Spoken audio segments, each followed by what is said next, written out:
اردو پرور میں آپ کو خوش آمدید۔ ایک نظم ہے کبھی کبھی، اس نظم کی ہم تشریح پڑھ رہے ہیں اور اس کے شاعر ہیں جناب ساحل لدھیانوی۔ آج کی اس ویڈیو میں ہم اس نظم کے دوسرے بند کی تشریح پڑھیں گے، اور پہلے بند کی تشریح ہم پچھلی ویڈیو میں پڑھ چکے ہیں۔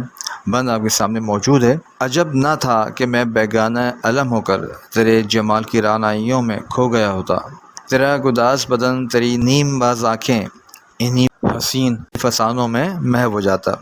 مشکل الفاظ کا ترجمہ دیکھ لیجئے۔ بیگانہ علم، غم سے بے خبر، رعنائیاں، حسن و خوبصورتی، گداز بدن، نرم و نازک جسم، نیم باز آنکھیں، آدھی کھلی آنکھیں، اور یہاں مطلب ہے خوبصورت آنکھیں، محو گم یا ڈوبا ہوا، کھویا ہوا بھی ہے، فسانے محبت بھرے خیالات یا دلکش باتیں اور قصے کہانیوں کو بھی کہا جاتا ہے۔ آئیے اب اس کی تشریح دیکھتے ہیں۔ اس بند میں شاعر محبوب کے حسن و جمال کی دلکشی بیان کرتے ہوئے کہتا ہے کہ اگر میں زندگی کے غموں، دکھوں اور تلخ حقیقتوں سے بے خبر ہوتا تو یقیناً تمہاری خوبصورتی میں کھو جاتا۔ تمہارا نرم و نازک جسم، تمہاری خوبصورت اور پرکشش آنکھیں اور تمہارے دل فریب ادائیں مجھے اس قدر متاثر کرتی کہ میں ہر وقت تمہارے حسن کے تصور اور محبت کے حسین خوابوں میں ہی مگن رہتا، کھویا رہتا۔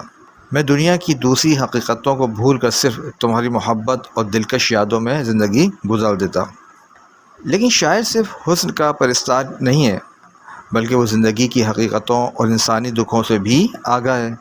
یہی شعور اسے صرف ظاہری حسن میں گم ہونے سے روکتا ہے۔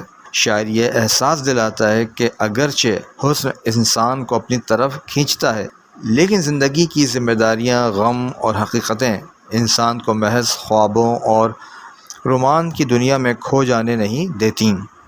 اس طرح شاعر نے حسن اور زندگی کی حقیقت کے درمیان ایک خوبصورت توازن کو نہایت مؤثر انداز میں پیش کیا ہے۔